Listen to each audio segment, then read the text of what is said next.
আমি রিফাত। আমি যেখানে থাকি সেই জায়গা দেশের অধিকাংশ মানুষই চিনেন। সাভারে অবস্থিত জাতীয় স্মৃতিসৌধের কোয়ার্টারে থাকি। একদিন রাতে বাসায় ইলেকট্রিসিটি না থাকার কারণে আমি বাইরে বের হই। হঠাৎ করে মনে হলো স্মৃতিসৌধের সামনে যাই। কানে ইয়ারফোন গুঁজে হাঁটতে হাঁটতে স্মৃতিসৌধের সামনে থাকা পুকুরের পাশে বসলাম। ভালোই লাগতেছিল মৃদু বাতাসে। সময়টা গরমকালের হওয়ায় আমি খালি গায়ে বের হয়েছিলাম। হঠাৎ করে আমার পিঠে তীব্র ঠান্ডা বাতাস অনুভব করলাম। এই বাতাসে আমার শরীরের লোম দাঁড়িয়ে গেল ঠান্ডার কারণে। আমি পুকুরটির উল্টো দিক করে বসেছিলাম। আমি পিছন দিকে ঘুরে তাকাই, দেখি পাকা করা পুকুরের সাথেই বসে আছে একটি ছোট্ট ছেলে। ছোটদের জন্য জায়গাটা একটু বিপজ্জনক, সেখানে বসলে পানিতে পড়ে যাওয়ার সম্ভাবনা থাকে। তাই আমি বলে উঠলাম, এই তুমি এখানে বসছো কেন? পানিতে পড়ে গেলে কি করবা? আমার কথা শুনেই ছেলেটি কেঁদে দেয়। ছেলেটি তখনও মাথা নিচু করেই কাঁদছিল। আমি জীবনেও এমন কান্না শুনিনি, এত বীভৎস কান্নার আওয়াজ। আমি আবার ছেলেটির দিকে তাকিয়ে বললাম, কি হলো, কাঁদছো কেন তুমি? এবার আরও জোরে কেঁদে দিয়ে আমার দিকে দুহাত বাড়িয়ে দেয় আর কান্নার সুরে বলে, আমাকে বাঁচান, আমি দম নিতে পারছি না। ছেলেটিকে দেখে মনে হলো 7 কি 8 বছরের ছেলে, দম নিতে পারতেছে না কেন বুঝতে পারলাম না আমি। তখনই আমার এক বন্ধুর কথা মনে পড়লো। নীরব, তার শ্বাসকষ্ট ছিল, দম নিতে কষ্ট হতো। সৈকতেরও এই সমস্যা আছে। তাই আমি এক প্রকার দৌড়ে তার কাছে গেলাম। আমি যেই তাকে কোলে নিতে যাব তখনই সে আমার দিকে মুখ তুলে তাকালো। আমি কিছুক্ষণের জন্য থমকে গেলাম। কি হচ্ছে আমার সাথে এটা? আমি কখনোই ভূতে বিশ্বাস করি না। ভৌতিক সব ঘটনারই যুক্তিগত ব্যাখ্যা আছে, কিন্তু আমি যা দেখলাম, ছেলেটির চোখ দুটো নেই, আর গর্ত হয়ে যাওয়া চোখ দুটোর একটি থেকে রক্ত পড়ছে আর অন্যটি থেকে পানি পড়ছে। আমার দিকে হাত বাড়িয়ে আছে এখনো। হাতগুলো দেখে মনে হচ্ছে এই হাতটি কয়েকদিন ধরে পানিতে চুবিয়ে রাখা হয়েছে, কেমন যেন স্যাঁতসেঁতে হাত। তখনই আমার মনে পড়লো, লকডাউনে স্মৃতিসৌধে বাইরের মানুষ প্রবেশ নিষেধ ছিল। কুরগাঁও নিরিবিলির মতো আশেপাশের মানুষ দেয়াল ডেঙিয়ে ভিতরে ঢুকতো। তেমনি করে একদিন ভর দুপুরে 8 কি 9 বছরের 3টি ছেলে এসেছিল। তার ভিতর একটি ছেলে এই পুকুরে পড়ে যায়। অন্য দুজন ভয় পেয়ে দৌড়ে পালিয়ে যায়, কারণ তারা চুরি করে ঢুকেছিল। আর তাই তারা কাউকে ডাকেনি, যদি তাদের শাস্তি দেয় চুরি করে ভিতরে ঢোকার জন্য। সাথে সাথে ভয়ে আটকে উঠলাম। সাথে সাথে দোয়া দরুদ শরীফ পড়া শুরু করে দেই। আমার পা নড়তেছিল না। হঠাৎ করে ছেলেটি হাত নামিয়ে নেয়। তারপর যা হলো সেটা আমার কাছে আরো ভয়ানক লেগেছে। পুকুরের দিকে হাত তুলে ছেলেটি আমাকে বলল, বাঁচান আমারে। পুকুরে একটি ছোট্ট বাচ্চার লাশ ভেসে আছে, আর তা থেকে তীব্র গন্ধ আসছে। আমার বমি চলে আসতেছিল। আমি আর একটু একটু করে পিছনের দিকে পিছিয়ে যাচ্ছিলাম। ছেলেটিও উঠে হাত আমার দিকে এগোতে থাকে আর বলতে থাকে, যাইয়েন না, আমারে বাঁচান।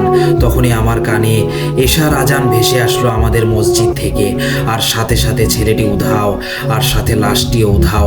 আমি দ্রুত দৌড়ে বাসার দিকে চলে যেতে লাগলাম। কি ভাবছেন এখানেই ঘটনা শেষ? না, এখানেই শেষ নয়, বরং এখান থেকেই ঘটনার শুরু। আমি কখনোই ভূতে বিশ্বাস করিনি, কিন্তু সেদিনের ঘটে যাওয়া ঘটনা আমার মনে বিশেষভাবে ছাপ ফেলেছে। সেদিনের ঘটনা নিয়ে আমাকে ভাবতে বাধ্য করেছে। আমি চাইলেও ভুলে যেতে পারছি না। হ্যালুসিনেশন বলে বিষয়টি ভুলে যাওয়ারই চেষ্টাও করছি আমি, কিন্তু তা আর হয়নি। সেদিন রাতেই কাঁপুনি দিয়ে আমার জ্বর চলে আসে। মনের ভিতর ভয় এখনো রয়ে গেছে। তারপর দিন আমার এতটাই জ্বর আসলো যে আমি বিছানা থেকে উঠতে পারিনি। সপ্তাহখানিক জ্বর ছিল, আর এই সপ্তাহে আমি অনেকটা শুকিয়ে যাই। শরীরও খুব দুর্বল ছিল। আমি বাসার মানুষদের সবটা খুলে বলি, তারাও চিন্তিত হয়ে যান আমাকে নিয়ে।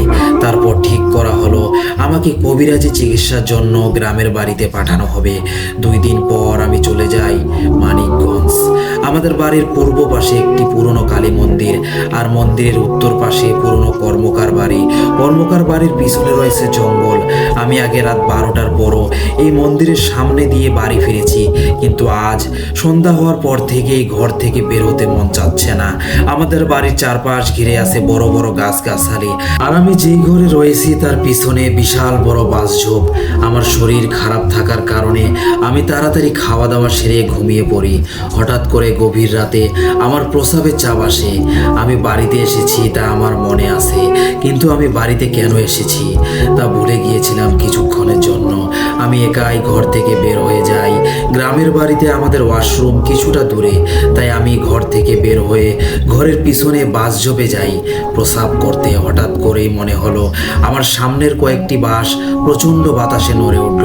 মনে হলো এই বাঁশগুলোর উপর ঝড় হচ্ছে, কিন্তু এত বিশাল বড় একটি বাসঝোপের আর অন্য কোনো বাঁশ নড়ছে না। আমার সামনের কয়েকটি বাঁশই শুধু নড়ছে। বাসঝোপের পাশে একটি ডোবা, চাঁদের আলোয় ডোবার পানি স্পষ্ট বোঝা যাচ্ছে। হঠাৎ করে খেয়াল করলাম ডোবার পানিতে কিছু একটি ভাসতেছে, আর তারপর যা দেখলাম, 1 সেকেন্ডের জন্য আমার শরীর জমে গেল। আমার শরীর বেয়ে একটি শীতল হাওয়া বয়ে গেল। মনে হচ্ছে ডোবার পাশে কেউ বসে আছে। তখনই সে আমার দিকে তাকালো। এবার আমার 1 সেকেন্ডের জন্য মনে হলো আমি দুনিয়ায় নেই। এ তো সেই ছেলেটি, বিভৎস সেই মুখ। আবার আমার দিকে দুহাত বাড়িয়ে দিয়ে কান্না শুরু করেছে। কি বিভৎস সেই কান্নার আওয়াজ! কান্নার সুরে সুরে ছেলেটি বলছে, আমারে বাঁচান, আমার অনেক কষ্ট হচ্ছে, আমারে বাঁচান। তারপর যা হলো সেটা মোটেও কাম্য নয়। আমি পিছনে ঘুরে দৌড়ে ঘরে যাব, তখনই খেয়াল করলাম আমার পা সেই বাচ্চাটির দিকে এগোচ্ছে। বাচ্চাটি এখনো দুহাত উঁচু করে কাঁদছে। আমি হাত দুটো বাড়িয়ে বাচ্চাটির দিকে এগোচ্ছি। আমি কেন যাচ্ছি বাচ্চার দিকে, কিভাবে যাচ্ছি কিছুই বুঝে উঠতে পারছি না। আমি যেতে চাচ্ছি না, কিন্তু কেউ আমাকে নিয়ে যাচ্ছে। তখনই কেউ আমাকে পিছন থেকে হাত ধরে, আর সাথে সাথে আমি অজ্ঞান হয়ে যাই। আসলে পিছন থেকে নানু আমার হাত ধরে ফেলে, আর আমি সেখানেই অজ্ঞান হয়ে যাই। নানু রাতে বাইরে যাওয়ার জন্য বের হয়। তখন দেখে আমি যেই ঘরে ছিলাম সেই ঘরের দরজা খোলা। সে ঘরে গিয়ে দেখে আমি বিছানায় নেই, ওয়াশরুমেও নেই। পরে আমাকে ডাকতে থাকে। নানুর ডাকাডাকিতে মামা মামি উঠে যায়, কিন্তু আমি নানুর সেই ডাক শুনিনি। পরে নানু ঘরের পিছনে এসে দেখে আমি ডোবার দিকে নেমে যাচ্ছি দুহাত বাড়িয়ে। তাই সে তাড়াতাড়ি এসে পিছন থেকে আমার হাত ধরে ফেলে, আর আমি সেখানেই অজ্ঞান হয়ে যাই। পরে আমার মামা আমাকে ঘরে নিয়ে আসে। যখন আমার জ্ঞান ফিরে, তখন সকালের সূর্য উঁকি দিচ্ছে জানালা দিয়ে ঘরের ভিতর।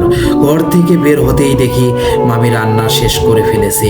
আমাকে দেখে মামি বলল, রিফাত, তাড়াতাড়ি হাত মুখ ধুয়ে খেয়ে নাও, তোমার মামা বাজারে গেছে, বাজার থেকে উনি ফিরলেই তোমাকে নিয়ে কবিরাজের কাছে নিয়ে যাবে, সাথে তোমার নানুও যাবে। তখনই আমার কাল রাতের ঘটনা মনে পড়ল। আমি তো বাসজোপের ভিতরে ছিলাম। যতদূর মনে পড়ে আমি ডোবার দিকে এগোতে লাগছিলাম, কিন্তু আর মনে পড়ছে না কিছুই আমার। আমি মামিকে জিজ্ঞেস করলাম, মামি, আমি কাল রাতে বাইরে গিয়েছিলাম প্রস্রাব করতে, কিন্তু আমি কাউকে দেখে ডোবার দিকে এগোতে লাগছিলাম। তারপর আর কিছুই মনে পড়ছে না আমার। কাকে দেখেছিলে? একটি বাচ্চা, 7 কি 8 বছরের একটি ছেলে কাঁদতেছিল, যাকে এর আগেও দেখেছিলাম সেই ছেলেটিকে। তারপর মামি কাল রাতের পুরো ঘটনা আমাকে বলল। তারপর মুখ ধুয়ে খেতে বসলাম। আমার খাওয়ার সময় মামা বাজার থেকে ফিরেছে, সবাই আগেই খেয়েছে। আমার খাওয়া শেষ হলে আমি, মামা আর নানু মিলে বেরিয়ে পড়ি কবিরাজের বাড়ির উদ্দেশ্যে। তার বাড়ি আমাদের পাশের গ্রামে। আমাদের 2 গ্রামকে ভাগ করেছে ইসামতি নদী। আমরা দুপুর 12টার কিছু সময় আগে সেখানে পৌঁছাই। গিয়ে দেখি তার কাছে অনেক মানুষ এসেছে। সবার সমস্যাগুলো ভিন্ন ভিন্ন। আমাদের সিরিয়াল আস্তে আস্তে তখন প্রায় পরন্ত বিকেল। আমরা 3 জনে গিয়ে কবিরাজের ঘরে ঢুকলাম। তারপর পুরো ঘটনা তাকে খুলে বললাম। সে আমাদের পরের দিন আসতে বলল, কেননা সে আজ রাতে তার জিনদের সাথে কথা বলবে, এই ঘটনার কারণ আর সমাধান জানবে। আমরা 3 জনেই বেরিয়ে পড়ি কবিরাজের বাড়ি থেকে। আমরা নদীর কাছে আসতে আসতে প্রায় দেরি হয়ে গেছে। সেই সময় নদীতে প্রায় বুক সমান পানি রয়েছে। ছোট্ট নদীর উপর বাঁশের সাঁকো বানানো হয়েছে 2 গ্রামের মানুষের পারাপারের জন্য। যখনই নদীর ধারে আসলাম, 3 জনেই দেখলাম সাঁকোর সাথেই কেউ বসে আছে, দুপা জড়িয়ে হাঁটুতে মুখ রেখে কান্না করছে। কান্নার শব্দ শুনেই আমার শির দ্বারা বেয়ে একটি হিমশীতল হাওয়া বয়ে গেল। এটি যে সেই চেনা বিভৎস কান্না, এ তো সেই ছেলেটি। তখনই ছেলেটি আমার দিকে হাত বাড়িয়ে বলছে, আমাকে বাঁচান। আমি আর মামা কিছুটা ভয় পেলেও আমার নানু ভয় পায়নি। তিনি দোয়া পড়ে এগোতে থাকেন আর আমাকে বলেন, তোরা 2 জন আমার পিছু পিছু আয়। নানু দোয়া পড়ে এগোতে শুরু করলেন। নানু এবার একটু জোরেই দোয়া পড়া শুরু করলেন। হঠাৎ করেই তখন দেখি ছেলেটি উধাও। আমরা 3 জনেই হাঁপ ছেড়ে বাঁচি। আমি আর মামা দুজনেই ঘেমে একাকার। কি বিভৎস সেই চেহারা! যখনই আমরা সাগর বাসে হাত রাখলাম, তখনই একটি তীব্র গন্ধ নাকে এলো। মনে হচ্ছে কোনো পচা জিনিস অনেক দিন ধরে পানিতে ফেলে রাখা হয়েছে। আমরা দ্রুত বাড়িতে পৌঁছে যাই। পরের দিন আমরা কবিরাজের বাড়িতে যাই। তিনি আমাদের বসিয়ে বলতে শুরু করেন, এই ছোট্ট ছেলেটি পানিতে পড়ে মারা যায়, কিন্তু সমস্যা সেখানে নয়। সমস্যাটা হলো তার দাফনে। তার দাফন ঠিক মতো দেওয়া হয়নি, যার জন্য ছেলেটির আত্মা এভাবে ঘুরে বেড়াচ্ছে। আপনারা যত দ্রুত পারেন ছেলেটির দাফন আবার নতুন করে করানোর ব্যবস্থা করুন। আমরা সবাই সবটা শুনে চলে আসব। ঠিক তখনই মনে পড়ল গতকাল ঘটে যাওয়া নদীর পাড়ের ঘটনা। সে ঘটনা কবিরাজকে খুলে বললাম। তিনি আমাদের তিনজনের হাতে তাবিজ বেঁধে দিলেন। সেই দিন বাড়ি ফিরেই আব্বুকে সবটা জানানো হয়। তিনি ছেলেটির পরিবারের সাথে কথা বলেন। তারপর একটি হুজুরকে সাথে নিয়ে সব কিছু ঠিক করা হয়। তারপর থেকে আর কোনো সমস্যা হয়নি। কেটে গেছে অনেক দিন। আপনাদের আরেকটি কথা বলা হয়নি। যখন ছেলেটিকে নতুন করে দাফন দেওয়ার জন্য কবর থেকে উঠানো হয়, তখন দেখা যায় ছেলেটির দুটো চোখই নেই। চোখের জায়গায় বিশাল দুটি গর্ত। প্রায় 1 সপ্তাহ পরের ঘটনা। আমি রাতে বাসায় ফিরছি, তখন কেউ রাস্তার পাশে বসে রয়েছে। যেই আমি তাকে পাশ কাটিয়ে চলে আসব, তখন আবার সেই কণ্ঠ, আপনাকে ধন্যবাদ আমাকে বাঁচানোর জন্য, বলেই আমার দিকে মুখ তুলে তাকালো। সেই একই চেহারা। আজকে শুধু ছেলেটির মুখে হাসি, কি আশ্চর্য! আমার একটুও ভয় করছে না সেই বিভৎস চেহারা দেখে, বরং ছেলেটির সাথে সাথে আমিও একটি ছোট্ট হাসি দিলাম। চোখের একটি পলক পড়তেই দেখি সেখানে কেউ নেই। আসলে এটি কি ভূত ছিল নাকি ইলিউশন আমি আজ পর্যন্ত জানতে পারলাম না। এই ছিল আমার ঘটনা। লিসেনার্স, এবার আমরা পরের ঘটনায় চলে যাব। এটি একটি মাদ্রাসার ঘটনা। আশা করি আপনাদের ভালো লাগবে। ঘটনাটা পাঠিয়েছেন এক বড় ভাই। উনি যেভাবে লিখেছেন সেভাবেই শেয়ার করছি আপনাদের সাথে। আসসালামু আলাইকুম ভাইয়া, কেমন আছেন? আশা করি ভালো আছেন। আমি আজকে যে ঘটনাটা শেয়ার করতে যাচ্ছি, এটা আমার নিজের সাথে ঘটে যাওয়া ঘটনা। আশা করি ভালো লাগবে। শুরুতেই বলে নিচ্ছি, আমি লেখাপড়ার দিক থেকে খুবই সামান্য, ফলে আমার লেখার মধ্যে অনেক ভুল থাকতে পারে। দয়া করে ক্ষমা সুন্দর দৃষ্টিতে দেখবেন। আমার নাম ওয়ালিউল্লাহ, বাসা সিরাজগঞ্জের উল্লাপাড়া থানায়। আমি মাদ্রাসা ছাত্র। পড়ালেখা বেশি নয়, এটা আগেও বলেছি। তবে শুরু করছি আমার সাথে ঘটে যাওয়া এক আশ্চর্য ঘটনা। সালটা হবে 2020 হয়তো। আমি তখনও হিপস কমপ্লিট করিনি, তবে শেষ পর্যায়ে ছিলাম। আমি যেটা বলতে চাচ্ছি সেটা হলো আমাদের মাদ্রাসায় প্রায় ঘটতে থাকা এক ঘটনা। আমি ছাড়াও আরও অনেকেই এই ঘটনার সাক্ষী। প্রতিদিন রাতে আমাদের ছুটি হতো 10টা 30 মিনিটে। তারপর সবাই ক্লাস থেকে বাইরে জরুরত সারতে বের হতাম। সবাই গল্প গুজব করতাম কিছুটা সময় বাহিরে দাঁড়িয়ে। সেই দিন রাতটা ছিল ঘুটঘুটে অন্ধকার সম্পন্ন রাত। নিজের শরীরও দেখা যাচ্ছে না ঠিক মতো। তো আমরা 3 থেকে 4 জন দাঁড়িয়ে গল্প করছি। গল্প করার শেষে আমরা আশেপাশে তাকিয়ে দেখি কেউ নেই। অন্যান্য ছাত্ররা যার যার মতো রুমে গিয়ে বাতি নিভিয়ে শুয়ে পড়েছে। আমাদের মাদ্রাসাটার সাথেই ছিল একটা গণকবরস্থান। ওখানে ফাঁসি নিয়ে আত্মহত্যা করা 2টা লাশও দাফন করা আছে। তো আমাদের ওখানে ছোটবেলা থেকেই থাকতে থাকতে অভ্যাস হয়ে গেছে, তাই তেমন একটা ভয়ভীতি কাজ করতো না মনে। কবরস্থানের পাশেই ছিল বিরাট আকারের বটগাছ। শুনেছি ওখানে নাকি ছাত্ররা অনেক কিছুই দেখেছে। সন্ধ্যার পর কেউ একা গেলে আজে বাজে জিনিস ধাওয়া করতো আর ভয় দেখাতো। এসব শুধু শুনেছি, কখনো দেখার সৌভাগ্য হয়নি। তবে সেদিন রাতে গল্প করতে করতে সময় কাটানোর জন্য রুমে যেতে লেট হয়ে যায়। মাদ্রাসার গেটও বন্ধ করে দেওয়া হয়, তাতে আমরা বাইরেই আটকা পড়ি। কিছুটা সময় পরে হুজুর আমাদের বকা দিয়ে ভিতরে প্রবেশের অনুমতি দেন। আমরা ভিতরে প্রবেশ করি। তবে আমরা 4 জনই অনুভব করেছিলাম, যখন বাইরে দাঁড়িয়েছিলাম তখন আমাদের গায়ে হালকা মৃদু গরম ঠান্ডা মিশ্র বাতাস লাগছিল। মনে হচ্ছিল আমাদের সাথে কেউ ঘেঁষে দাঁড়িয়ে মুখ থেকে নিঃশ্বাসের বাতাস আমাদের দিকে ছুটছে। এই কথা ভাবতে না ভাবতেই আমার গায়ে লোম দাঁড়িয়ে গেল। আমি ভয়ে আরো 2 জন ছিল, তাদের গায়ে ঘেঁষে দাঁড়ালাম। তারপর রুমে ঢোকার পর আমরা ঘুমিয়ে পড়ি যে যার মতো। রাতে হঠাৎ ঘুম ভেঙে গেল। অনুভব করলাম গলা শুকিয়ে কাঠ হয়ে গেছে। উঠে পানি পান করার সিদ্ধান্ত নিলাম। পানির ফিল্টার ছিল জানালার সাথে।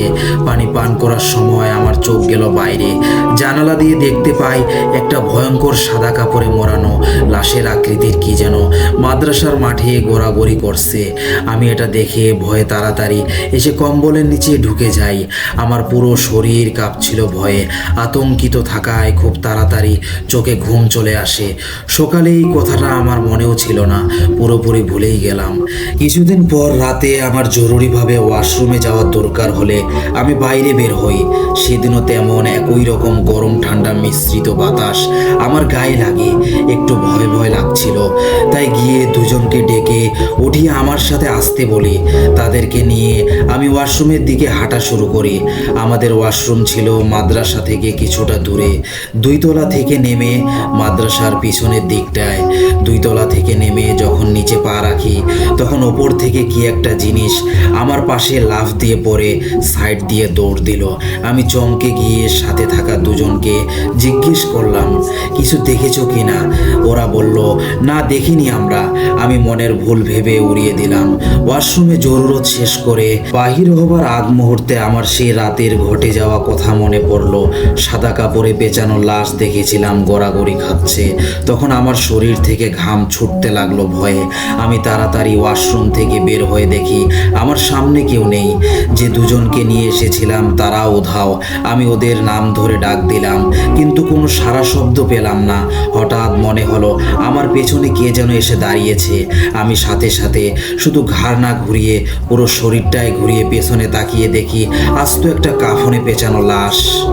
মাটি থেকে 1 থেকে 2 হাত ওপরে হাওয়ায় ভাসছে। লাশ থেকে বিশ্রী একটা গন্ধ এসে নাকে লাগছে। ভয়ে আমার পুরো শরীর ঠান্ডা হয়ে গেল। লাশটা নড়ছিল হালকা করে। হঠাৎ ধীরে ধীরে আমার দিকে আগাতে লাগলো। আমি আর কিছু না ভেবে চিৎকার করে দৌড় দেই প্রাণপণে। কিন্তু দৌড়ে যেদিকেই যাই না কেন ঘুরে ফিরে একই জায়গায় চলে আসি, মানে সেই ওয়াশরুমের সামনে। আমার পথ যেন শেষ হয় না, এরকম অবস্থা। এরকম কিছুক্ষণ করার পর আমি ক্লান্ত হয়ে কান্না করে দেই ভয়ে। হঠাৎ দেখি আমার সাথে আসা 2 জন কোথা থেকে আসছে। একটু সাহস পেয়ে দৌড়ে ওদের কাছে গিয়ে ওদের জড়িয়ে ধরি। আমাকে ধরাধরি করে ভিতরে নিয়ে আসলো ওরা। তারপর আমাকে জিজ্ঞেস করাতে পুরো ঘটনা খুলে বলি। হুজুর এসে দোয়া কালাম পড়ে আমার শরীরে ফু দিয়ে দেয়। তারপর কেটে যায় কয়েকদিন। একদিন রাতে সবাই ঘুমাচ্ছিল, আমার কেন জানি ঘুম ধরছিল না। হঠাৎ টিফিন ক্যারির আওয়াজ শুনতে পাই। দেখতে পেলাম হুজুর বিরক্ত হয়ে ফোনে টর্চ জ্বালিয়ে বাহিরে আসলেন আওয়াজ কে করছে দেখার জন্য। এবার হুজুর আর আমি একসাথে দেখতে পেলাম সেই কাফনে পেঁচানো লাশটা। সে টিফিন ক্যারি রাখার জায়গায় হাওয়ায় ভেসেছিল। আর গরু কোরবানি দেওয়ার পর গরুর গলা থেকে যেমন কর্কশ আওয়াজ হয় সেরকম আওয়াজ করছিল। আমি ভয়ে কোকড়া হয়ে শুয়ে রইলাম। হুজুর দোয়া পড়ে বাটি দিয়ে ওটার গায়ে ঢিল লাগাতে চায়, আর আচমকা ওই লাশটা এক ছুটে এসে আমার পাশে শুয়ে পড়ে, একদম আমার গা ঘেঁষে আর গড়াগড়ি শুরু করে। আমি ভয়ে চিৎকার দিয়ে উঠি। আমার চিৎকারে সবাই ঘুম থেকে উঠে যায় এবং একই দৃশ্য দেখতে পায়। সবাই ভয়ে চিৎকার চেঁচামেচি শুরু করে। হই হুল্লোড় লেগে যায় মাদ্রাসার ভিতর। আশেপাশের গ্রামের মানুষ চিৎকার চেঁচামেচি শুনে মাদ্রাসার সামনে এসে জড়ো হয়। ততক্ষণে ওই খারাপ জিনিসটা বিড়ালের আকৃতি ধরে জানালা দিয়ে বাহিরে লাফিয়ে পরে অদৃশ্য হয়ে যায়।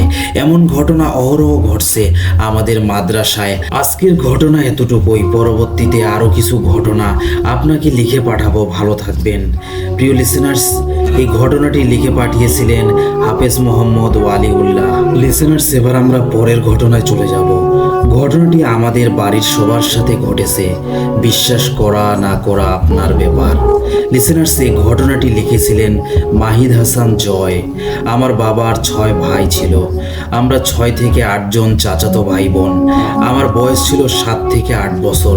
আমি ভীষণ ভীতু ছিলাম। প্রতিদিন আমার রাত 3টার সময় ঘুম ভেঙে যায়, কিন্তু আমি বুঝতে পারি না। একদিন আমার ঘুম ভেঙে গেলে আমি কান্না শুনতে পেলাম। আব্বুকে বললাম এই কথা। আব্বু বলে মনের ভুল। আব্বু তখন আমাকে কোলে নিয়ে বাইরে গেলেন। বিশ্বাস করবেন না, এই রাতের বেলা অনেক দূর থেকে মনে হচ্ছে ঢোল ও গান বাজছে। আব্বু তখন আমাকে পুকুর পাড়ে নিয়ে ঘুরছিলেন। আমাদের বাড়ির বাইরে পুকুর। হঠাৎ আব্বু আমাকে বলল, ওই দেখ ওটা কি।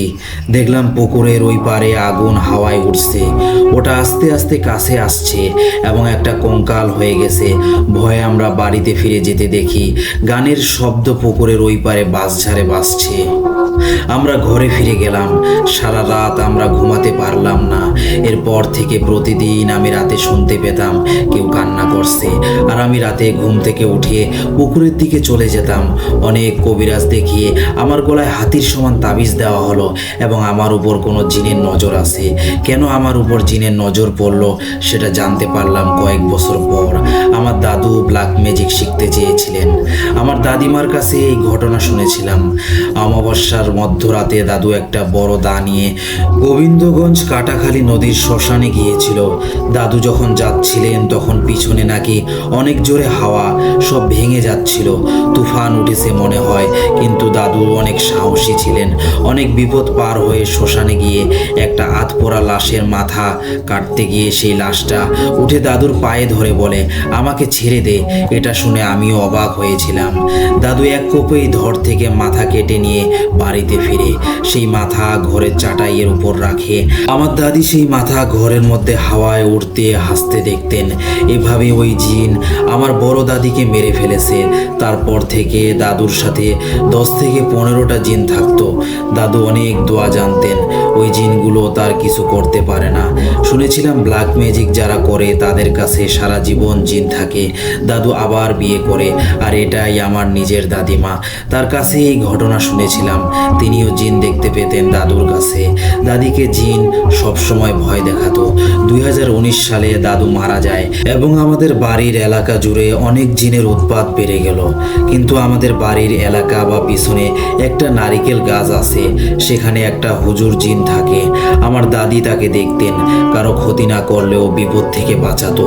যখন ভালো কবিরাজ দেখানো হলো তখন কবিরাজ বলেছেন আমাদের বাড়ির এলাকায় 3 মাথাওয়ালা খারাপ জিন আছে। হুজুর জিন থাকে বলে সে কোনো কিছু ক্ষতি করতে পারে না আমাদের। একা একা কেউ সেদিকে গেলে খারাপ জিন ভয় দেখাতো। এই নিয়ে 7 থেকে 8 বার বাড়ির এলাকা বন্ধ করা হলো। বর্তমানে আমাদের বাড়ির এলাকা বন্ধ করা আছে, কিন্তু 2024 সালেও এরকম ভয়ঙ্কর ঘটনা ঘটেই চলছে। রাতে আমরা ঘর থেকে বের হই না। এরপর আমরা চাচাতো ভাই বোনেরা বাড়ির পিছনে পুকুর পাড়ে পিকনিক করছিলাম। তখন সন্ধ্যা হয়ে গেছে। পাশের বাঁশঝাড়ে দাদি বলছিল, আর কত আমাদের জ্বালাবি, কত ভয় দেখাবি। তখন আমরা সবাই সেখানে গিয়ে বড় বড় ইট বাঁশঝাড়ে মারতে লাগলাম। অবিশ্বাস্য ব্যাপার, ইটগুলো গুঁড়ো হয়ে বেরিয়ে আসছে আর ভয়ঙ্কর গর্জন আসছে। আমরা সবাই ভয়ে দোয়া দরুদ পড়তে লাগলাম। তারপরে সব চুপচাপ হয়ে গেল। তারপর আবার কবিরাজ ডাকা হলো।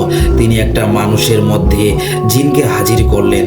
তাদের মধ্যে অনেক কথা হওয়ার পর জিন চলে যেতে রাজি হয়। আমরা সবাই সেখানে ছিলাম। এটা হলো খারাপ জিন, তবে 3 মাথা জিন না। জিনকে সতর্ক দেওয়া হলো যে আম গাছের ডাল ভেঙে দিয়ে যেতে হবে, পরে জিনটি চলে যায়। কিন্তু আসল 3 মাথা জিনকে আজ পর্যন্ত কেউ তাড়াতে পারেনি। এখনো আমাদের বাড়ির এলাকা বন্ধ করা আছে। আমার কাছে এরকম আরো ভয়ঙ্কর সত্য ঘটনা আছে। সো লিসেনার্স, মাহিদ হাসান ভাই আরেকটি ঘটনা আমাদেরকে শেয়ার করেছেন। এটি হয়েছিল তার দাদুর সাথে। এটি একটি সত্য ঘটনা। দয়া করে পুরো ঘটনাটাই শুনবেন, ভালো লাগবে অবশ্যই। আমাদের গ্রামের বিলে প্রতি বছর বন্যার সময় অনেক মাছ ধরা হয়। সবাই মিলে একসাথে সেখানে মাছ ধরি আমরা। সেই বিলের একটা জিনের ঘটনা রয়েছে যা আমার দাদুর সাথে ঘটেছে। তখন ছিল গ্রীষ্মকাল শেষের দিকে। বিলে তখন পানি অল্প। বিলের পানি বালতি দিয়ে সেচে দিয়ে শুকিয়ে নেওয়া হতো। সে সময় কোনো মোটর পাম্প ছিল না, তাই একটা খাত সেচতে প্রায় 2 থেকে 3 দিন সময় লেগে যেত। তাই কয়েকজন রাতে সেখানেই থেকে যেত। একদিন সেখানে রাতে আমার দাদার কয়েকজন ভাই সেখানে থেকে গেল। আমার দাদারা ছিল 3 ভাই, দাদুর 2 ভাই সেখানে থেকে গেল এবং আর একজন তাদের বন্ধু সেখানে থেকে গেল। সেই রাতে দাদুর বন্ধুকে রেখে দাদুর 2 ভাই বাড়িতে গেল খাওয়ার জন্য। দাদুরা তাদের বন্ধুকে রেখে গেল এবং বলে গেল আসার সময় তোর জন্য খাবার নিয়ে আসবো। দাদুরা তাকে পাহারা দেওয়ার জন্য রেখে গেল এবং বলে গেল কোনো কিছু হোক তুই ভয় পাবি না। দাদুর বন্ধু একলা একলা থাকতে কোনো ভয় করেনি। কিছুক্ষণ পর দাদুর বন্ধু বাইরে হালকা হতে চলে গেল। ফিরে এসে সেই বিলের পাড়ে যে ছাওনার ঘর ছিল, সেই ঘরের ভিতর গিয়ে দেখলো কেউ কম্বল মুড়ি দিয়ে শুয়ে আছে। দাদুর বন্ধু ভাবলো যে ওরা হয়তো ফিরে এসে শুয়ে পড়েছে, তাই দাদুর বন্ধু শুয়ে পড়লো। শুয়ে থাকতে থাকতে কম্বলের মধ্যে তার খুবই ঠান্ডা লাগতে লাগলো। সে কিছু বুঝতে না পেরে আমার দাদুর দুই ভাইকে ডাকতে লাগলো, কিন্তু তারা কোনোভাবে উঠছিল না। তারপর কম্বলটা মাথা থেকে সরিয়ে যা দেখলো তা দেখার জন্য সে মোটেও প্রস্তুত ছিল না। দেখলো সারা গায়ে শুধু বড় বড় চোখ আর চোখ, চোখ ছাড়া কিছুই নেই। গায়ের রং কালো দেখতে, যে এতটা ভয়ঙ্কর। দাদুর খুবই ভয় পেয়ে গেল, কিন্তু তার কাছে এখানে একা থাকা সম্ভব নয়। সে বাইরে বেরিয়ে আয়াতুল কুরসি পড়ে সারা ঘরের চতুর্দিকে ফু দিয়ে দিল। তারপর পুরা ঘরটাতে আগুন ধরিয়ে দিল। আগুন ধরানোর পর সেই ঘরের ভেতরে থাকা জিনটি চিল্লাতে চিল্লাতে বাহিরে পালিয়ে দূরাকাশের একটা বড় গাছের দিকে চলে গেল। কিছুক্ষণ পর আমার দাদুর দুই ভাই চলে এলো। এসে দেখলো যে দাদুর বন্ধু ভয় পেয়ে আছে এবং ভয়তে কাঁপতেছে। দাদু জিজ্ঞেস করলো যে কি হয়েছে। সে সব ঘটনা খুলে বলল। তারপর তারা ছাউনির ঘর বানিয়ে সেখানে শুয়ে পড়ল। মাঝরাতের দিকে তারা সেই বিলের ভিতর থেকে কিছু শব্দ শুনতে পেল। আমার একটা দাদু বেরিয়ে দেখলো যে বিলের ভেতরে কালো কাপড় পরা কেউ একজন মাছ ধরছে। দাদু বলল, কে রে ওখানে, কে মাছ ধরে? কিন্তু এই কালো কাপড় পরা লোকটি কিছুই বলল না। দাদু আস্তে আস্তে এগিয়ে গেল তার দিকে। বিলের ভিতরে নেমে তার কাছে যাওয়ার একটু আগেই সে লক্ষ্য করলো কালো কাপড় পরা ব্যক্তির চোখ থেকে আগুনের গোলা বের হচ্ছে, এবং সে কালো কাপড় পরা লোকটি দাদুকে দেখে বলতে লাগলো, আয় আমার কাছে আয়। আমার দাদু ভয় পেয়ে অনেক জোরে একটা চিৎকার দিল। তারপরে আমার দাদুরা ছাউনির ঘর থেকে বের হয়ে দেখলো যে দাদু বিলের ভিতরে অজ্ঞান হয়ে পড়ে আছে। দাদুকে সবাই মিলে আবার ঘরে ফিরিয়ে নিয়ে এলো। তাকে দোয়া দরুদ পরে ফু দিল।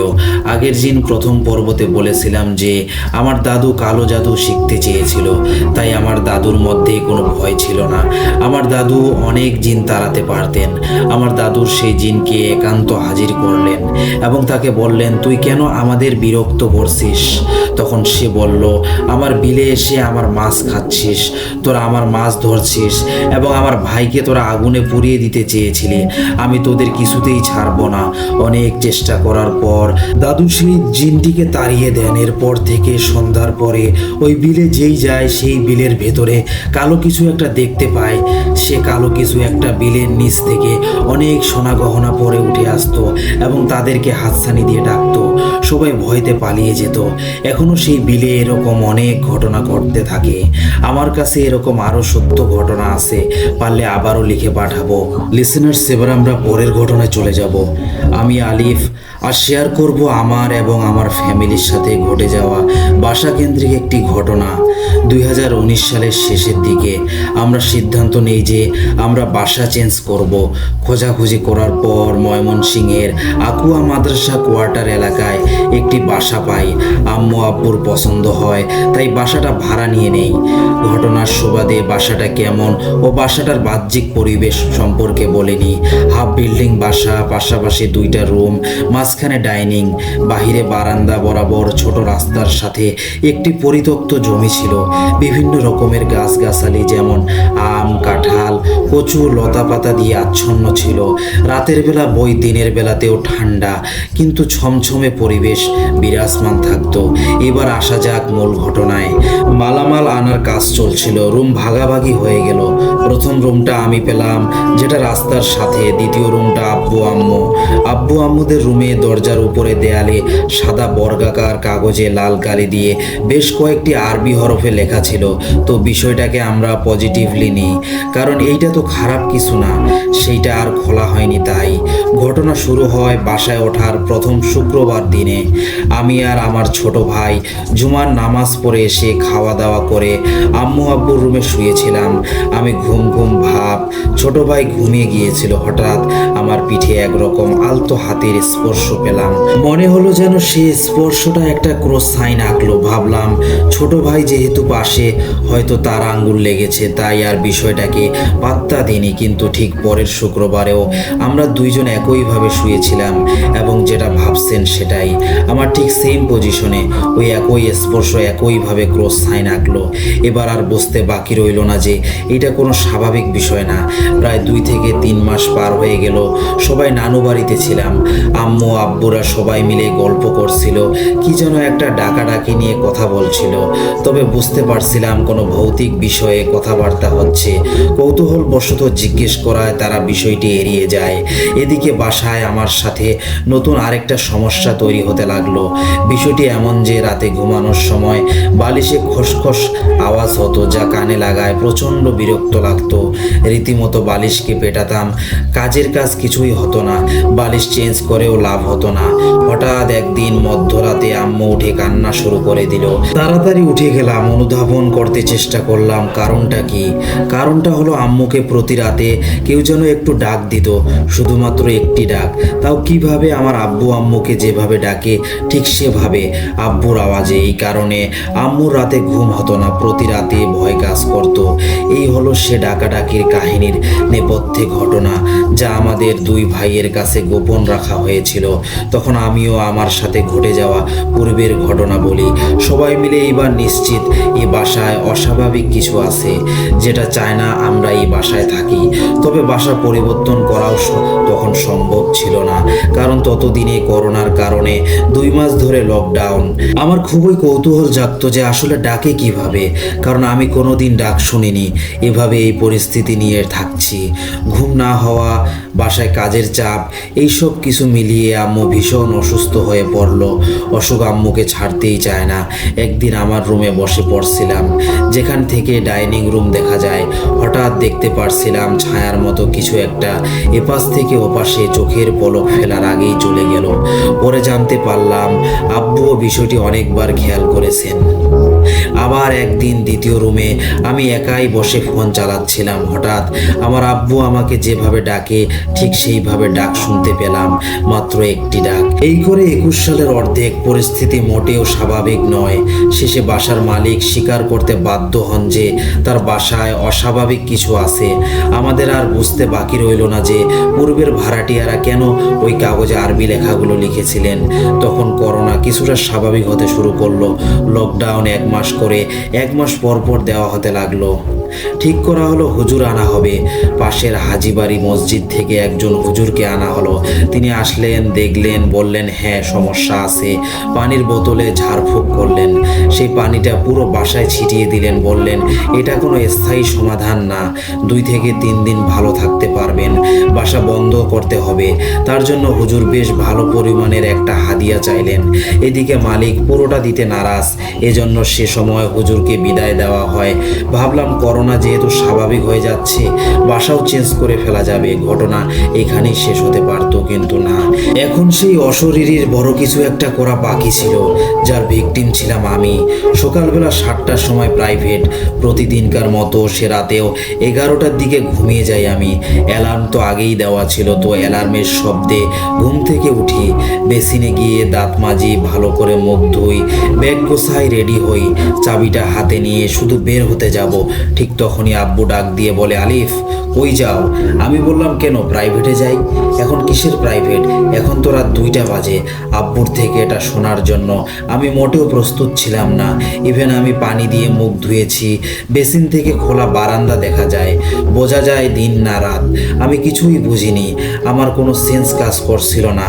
তাহলে অ্যালার্ম চেক করে দেখি অ্যালার্ম তো 7টাই, রাত 2টায় ছিল না। এই ঘটনার পর আর সেই বাসায় থাকা সম্ভব হয়নি।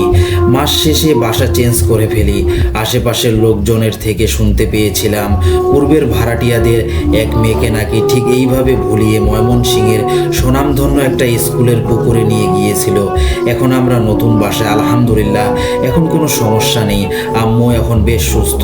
তো এই ছিল আমার ঘটনা। জানি না কতটুকু গুছিয়ে লিখতে পেরেছি, শুধু চেষ্টা করেছি। ভালো লাগলে অবশ্যই পড়ে শোনাবেন। সো লিসেনার্স, এই ঘটনাটি লিখেছেন নাফিউল হক আলিফ। লিসেনার্স, এবার আমরা আজকের শেষ ঘটনায় চলে যাব। সময়টা ছিল 2012। আমি তখন ক্লাস 4-এ পড়ি।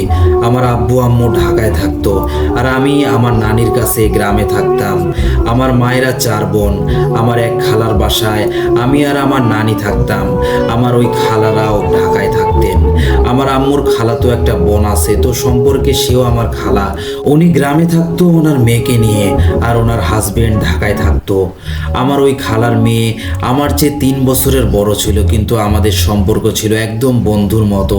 আমাদের দেখে কেউ বলতো না যে আমরা 3 বছরের ছোট বড়। ওর সাথে আমার খুব জমতো।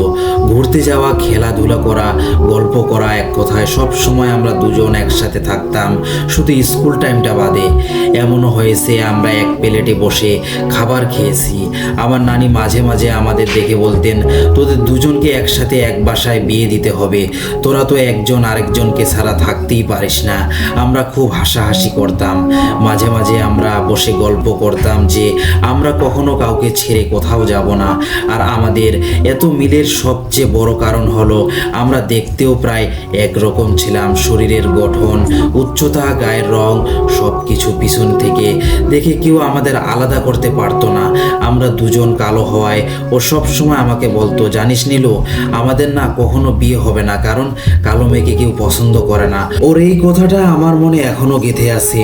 আমি তখন হাসতাম আর বলতাম, বিয়ে না হলে না হবে, আমি আর তুই সারা জীবন একসাথে থাকবো, তাহলেই হবে আমাদের, কাউকে দরকার নেই। ওর নাম ছিল সান্ত্বনা।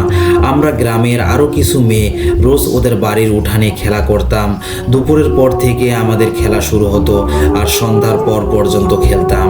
এই খেলাটা ছিল আমাদের প্রতিদিনের রুটিন।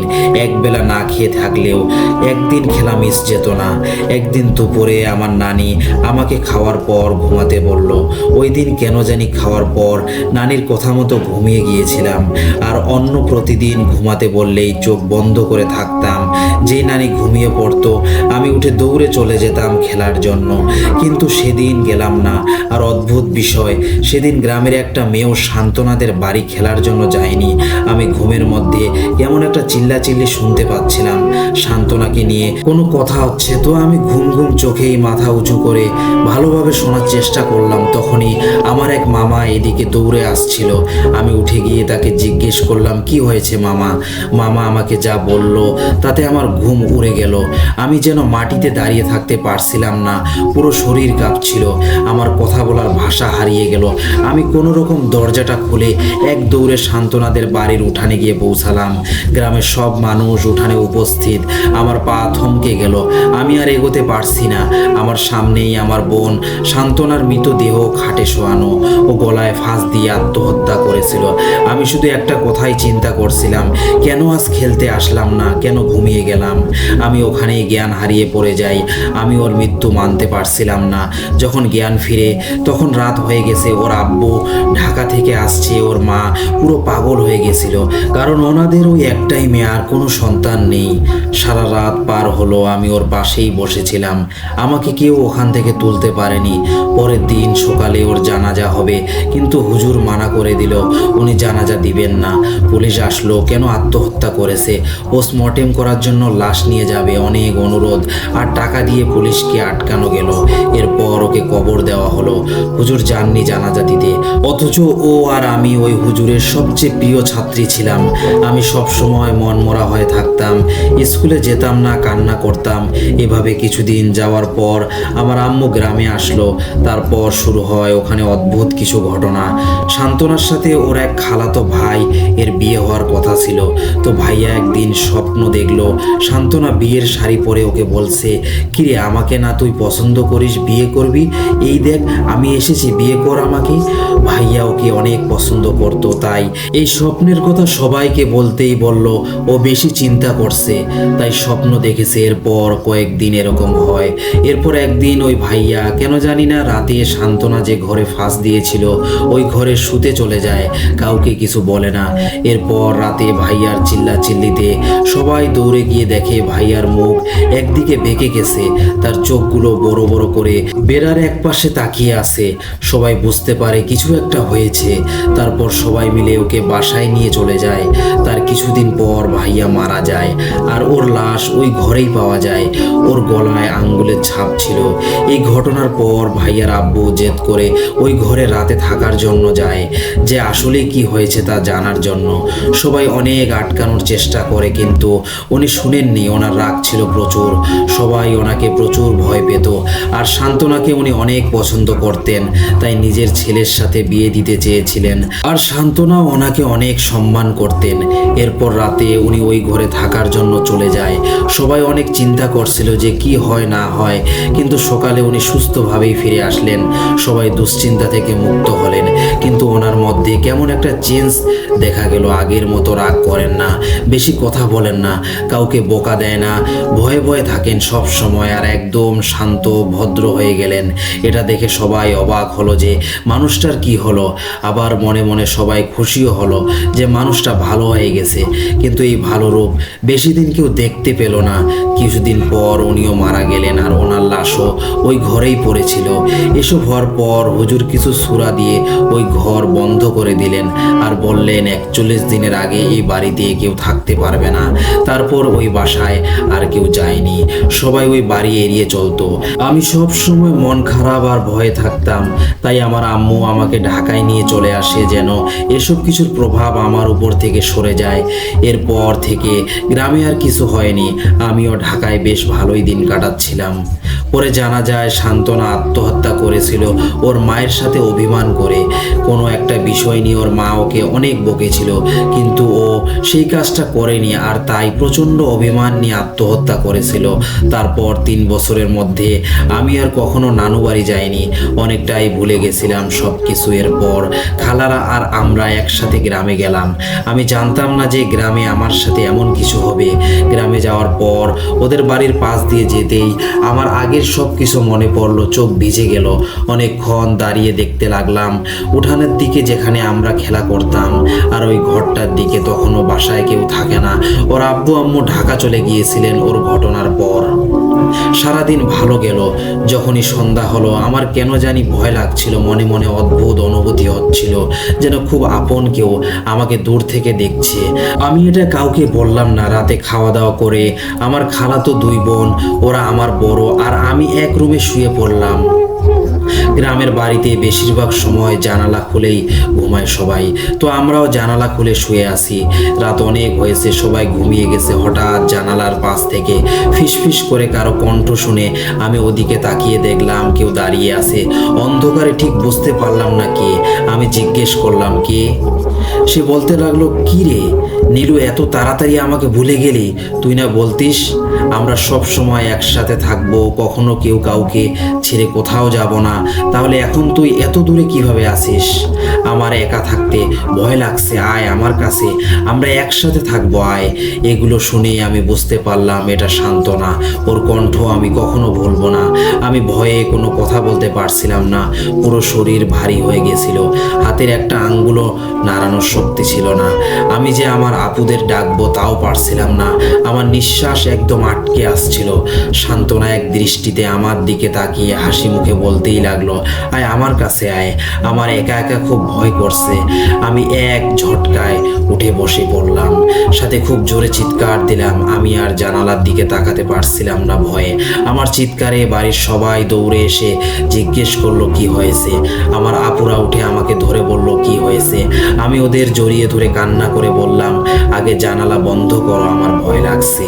তারপর সবাইকে বলতেই খালা বলল, স্বপ্ন দেখেছি। আর শরীর ভারী হওয়ার কারণ বোবা জিনে ধরেছে, কিন্তু স্বপ্ন নয়, সত্যি এগুলো দেখেছি আমি। সব কিছু আমার সামনে হচ্ছিল। স্বপ্ন এত বাস্তব হতে পারে না। ওই রাতে আমি আর ঘুমাইনি, সাথে সবাইকে জাগিয়ে রেখেছিলাম।